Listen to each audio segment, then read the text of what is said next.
says I'm going live. Oh, that's the sweetness right there. It says we're live. What's up, everybody? Aaron Nagler here with Cheesehead TV, coming to you live on the YouTube channel, 3 p.m. Eastern on a Friday. It's Friday. Towards the end of June. The end of June. Yet here you all are to talk some Packers.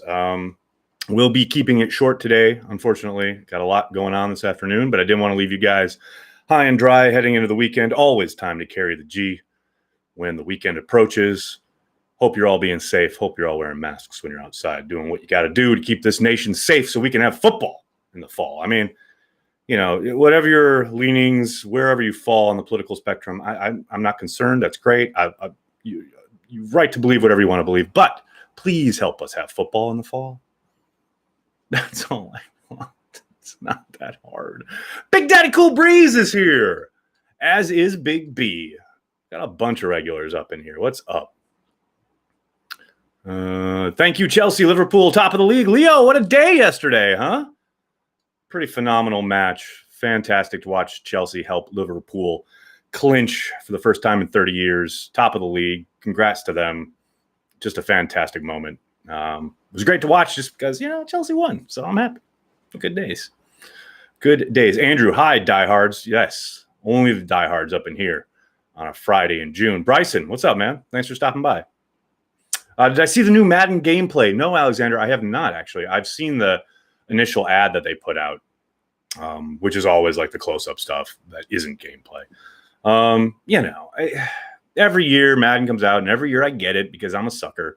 And every year the same problems are existent because they have no competition. And that now has been extended through the next basic decade or so because the NFL and the NFLPA signed off on the license being lock solid in EA's hands for the next, 6 years or so. So I don't even pay attention anymore. They know they've got my money. I'm going to buy it. And I'm still going to play a game where when a highly rated tight end, say, let's call him Mercedes Lewis, is blocking a much lower rated defensive end along the way. But for whatever reason, the algorithm says, oh, that's a tight end.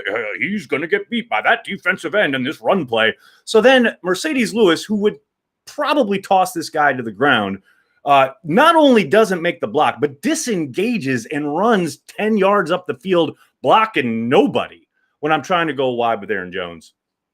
I've just resigned myself to that's going to happen a lot. Even though it's ridiculous and it's seemingly made by people who've never watched the game of football, it's the thing you got to live with. It's that, that hit you got to have. Those new players in their uniforms, you got the rookies, some new plays in the playbook. Every year I give them my money. Because I'm a crackhead when it comes to Madden. I can't help it. I'd rather watch the 2014 NFC Championship game than not get football next year. Whew. That is a bold statement. I mean, I agree, but a bold statement. Do you remember when Ray Lewis said there would be riots and looting without football? I don't remember that, but that sounds like something he would say. Patton was known for wanting to send waves of pass rushers at the quarterback, and yet last year he had players to firm those waves, but he kept going with the Smith brothers. Please comment. Well, J-Rock, you kind of lost me in the middle of that comment. But I do think, they signed those guys to big deals. And I think it was hard for them to get the Smith brothers off the field. The only times we really saw Za'Darius miss a snap was when he went down on his own. A lot of times I think that was due to trying to stop offensive momentum. But he would always run back out there. I don't think there's any question that has to change. If for no other reason, that you can't count on those guys giving you 90% whatever of the snaps at those outside linebacker spots. And I do think they'll see a lot more mixing and matching this year. Once they started getting to Z on the inside down the stretch last year, you did see a little bit of change up. You did see more Kyler Fackrell. You did see less Gary, though, which is unfortunate. But I do think they have to keep those guys in a rotation, especially to get Gary on the field. We've talked about it a lot here. The only way he's going to improve is get quality minutes, and that will have to come at the expense of one of the Smiths. There's no two ways about it. David, thanks for the super chat. Za'Darius, over under 45 sacks. I take the over. Well, considering that social media video he put up yesterday, whoo, baby. That Christopher Walken speech set to the music with all the montage of him destroying quarterbacks. Pump it in my veins. So, yeah, give me the over. I'll take 75. I mean, who knows? That's my take here in late June. Aaron, I just gave my take on this Za'Darius Smith video. I will say the one surprise I had was that I guess it's not a surprise, but I did find it interesting, the use of the Packers G right at the end after the line, "It's time to kill." It just doesn't seem very Packer-like. It does. I highly doubt his social group or whoever put that together for him ran it by the Packers, because I'm sure they would have said, maybe lose the G after "it's time to kill," but I loved it. I thought it was great. The whole video was fantastic. Oh, that's easy. Best Packers player nicknames other than the Minister of Defense and the Gunslinger? Oh, come on. You got Bag of Donuts. You got the Gravedigger. There's so many. Packer Nation, Stockholm, Sweden got tested for immunity yesterday. Eating pizza, drinking vodka, Red Bull. Rick, sounds like you're having a fantastic Friday. Salute to you. Who's the fourth outside linebacker? We will find out, Bryson. My money's on this kid, this undrafted guy, whose name I can't pronounce. But I've tweeted about him a couple times. His college tape is really good. He's got a really quick first step and a great spin move. I have to learn how to pronounce his name. He actually I follow him on Twitter. He follows me, and I don't know how to say his name.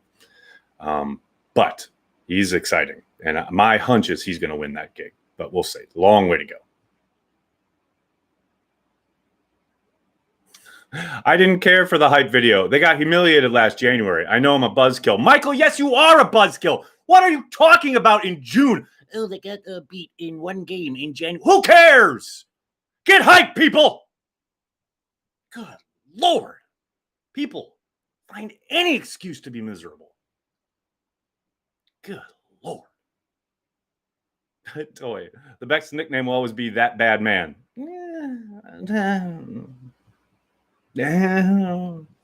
Give me Gravedigger on that one. Matt, thanks for the super chat. I'm getting a male dog in the next 6 months. Do you have any Packer-related names for me? Johnny Blood. Call him Johnny Blood. That'd be great. Toolbox Gary, another great nickname. Ed Toolbox West, baby. Love it. Yeah, the Packers have had some great names. Yo, it's the off season. Be positive. 19-0 Super Bowl champ. Aaron Jones MVP. Now you're talking. See, that's what I'm talking about. We need some Corey Banke up in here. Let's go.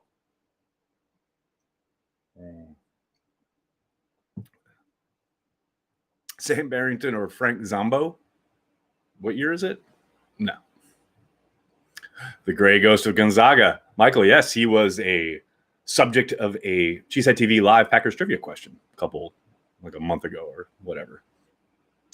What was EQ's strength and weakness coming out of college, and why did he drop in the draft? We've talked about that a couple times. A big concern was off-field / attitude stuff. You heard a lot about petulance, and there was this famous instance where he told the coaches at Notre Dame, "I don't play special teams." Now, that's not the only reason he dropped. There's a bit of stiffness there. He's not quite as fluid as maybe you would like from your wide receiver in the NFL, but I think all the tools are there. I think the upside is insane. I'm glad he dropped, and I think he could do some serious damage in this offense. Now, you never know how guys are going to return from injury. It's a big step for him to get out there and produce, period. But if he can reach his potential, I think they may have a steal there. That is a long way to go before we get there, but he's got the tools to do so. Who will be better, Funchess or Touchdown Jesus?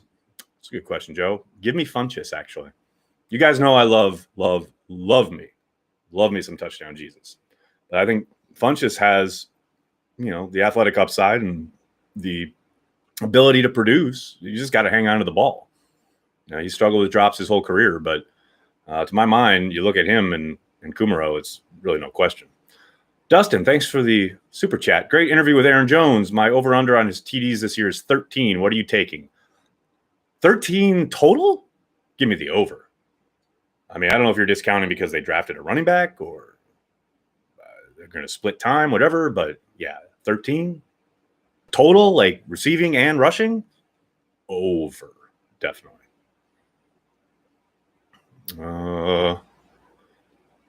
Let's see what else we got. Finally, a chat where I'm not sleeping. Looks like an American Pilsner today, Aaron. Yes, Jake, it is. Unfortunately, I ran out of Dale's Pale Ale, so I had to downshift. Frank, excellent question. I was just watching the Seattle playoff game where Troy Aikman talks about this. Any take on why Rodgers doesn't pull the trigger when it comes to simple route concepts like double slant and slant flat? He seems to pat the ball and improvise even when the receiver is open. I think a lot of it, especially when it comes to the slant, is Rodgers, and you've heard his receivers, both current and guys who have played with him in the past, talk about how he traditionally and throughout his career has really shied away from putting his receivers in bad positions. And a lot of times when he's turning down exactly what you're talking about, the slant, where the wide receiver is breaking into the middle of the field, yes, oftentimes he is open, but there will be a safety or a linebacker where it's, very likely completed, but there's a good chance the guy gets lit up. Now, that is not the case every time, but I do think throughout the years, and all you got to do is look at a Rodgers heat map as far as where his distribution goes, where he tends to throw the ball, to know that he is really, especially in latter years, these more recent years, shied away from the middle of the field. I don't think that's strictly why, but I do think that plays into it. Outside of that, I think, we've heard Greg Cosell talk about this publicly for a long time. You can go back to 2016 when he had that really rough start prior to turning it around and having that magical run during Run the Table. Even then, he was turning stuff down, not playing in structure, as I like to say. But he's been successful doing it. So I think at this point, it's so ingrained in him, you're not gonna change him. Now, maybe LaFleur tries to, drive it home, so to speak, and get him to play a little bit more within the structure of the offense. But Aaron Rodgers has been hella successful playing his way for over a decade. And I think it's going to be really hard to get him to just kind of turn that off, so to speak. It's not to say he's right every time. It's not to say he's wrong every time. I just think that's how he plays. And he has played for so long at such a high level. It is really difficult to get him to buy in, change up, whatever you want to call it. That's how he plays. That's how he's always played. And he's been really good at it that way. How many of the 2011 wideouts are going to make the Packers Hall of Fame? Jennings, Jordy, Jones, and Cobb. I think they all do. I'd be shocked if they don't. I know, obviously, there's misgivings about Greg Jennings. I think time will heal that wound. And, yeah, Jordy, Jones, Cobb, every one of them is a Packers Hall of Famer in my mind. We'll see. Michael, thanks for the super chat. Rodgers had a Luke Skywalker Dagobah duel with Favre and then saw his own head in the helmet and resolved to never throw picks like Favre did. That's pretty good. That's pretty good. I like it. That works for me. That is quite the analogy. Empire Strikes Back teaching you about Packers quarterback play. That's what we do. Speaking of, I just got this. It's so beautiful. Look, isn't that gorgeous? Look at that. They call that the Gone with the Wind Empire Strikes Back poster because of obviously this vista right here. But so gorgeous. Anyway, sorry. Just had to show that off.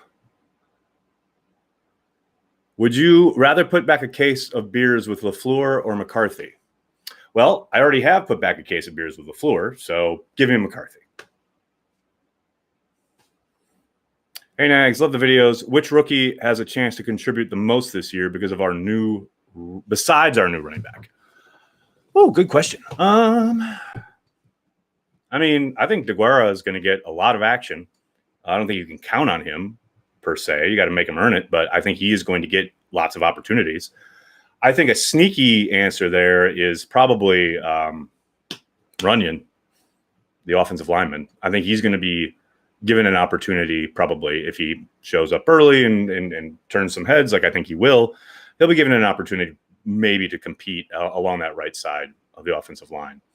And now, I do think a lot has to transpire for that to happen. But I do think Dillon and DeGuara will be given plenty of opportunities to make a case. And look, I think Kamal Martin has a wide open opportunity. I don't know if he's physical enough at this point to hold up on the interior on a regular basis, but he's got ball skills and he's got a real nose for it. And, he gets out there, makes a couple plays, say early practice, early camp, maybe a preseason game, if we have any. He turns some heads. Maybe he'll give him some opportunities and he'll run with it. But to me, I think DeGuara is probably your best bet. How is Favre looked at if he had won his second Super Bowl? I don't think it's that different. I really don't. I mean, they went to 2 in a row. And he didn't play a terrible game against Denver, although they did take advantage of his aggressiveness a couple times. I don't think his legacy is that different. I mean, maybe in the rings talk, the talk radio fodder, maybe it changes a little bit, but it's sad to me that so much of what a lot of the younger generation knows of Favre is latter day throwing tons of interceptions, the divorce with the Packers, etc. When, not a lot is talked about regarding his 3 MVP seasons and going to those 2 Super Bowls. That's obviously the Favre I remember because he changed Green Bay, the Packers. Frank, thanks for the super chat. Excellent interview with Jones. After reading the piece he wrote, I'm hoping the Packers do come to terms with a second contract for him. A stand-up guy. Could not agree more. Packers fans, you are very lucky to have Aaron Jones out there representing the green and gold. That man carries the G. All right, guys, I'm going to have to jump. Can't thank you guys enough for hanging out, chatting some Packers. Make sure you check out all the stuff at cheeseheadtv.com, especially the latest Packs What She Said. Lots of great stuff there. Rachel, the new NBC is a new television reporter in Green Bay. She brings the goods, no doubt about it. Make sure you check that out. Check out everything we do. Hey, hit like, hit subscribe, tell your friends, tell your family. Cheesehead TV. We're devoted to Green Bay Packers fans worldwide. Thanks a lot, everybody. Have a great weekend.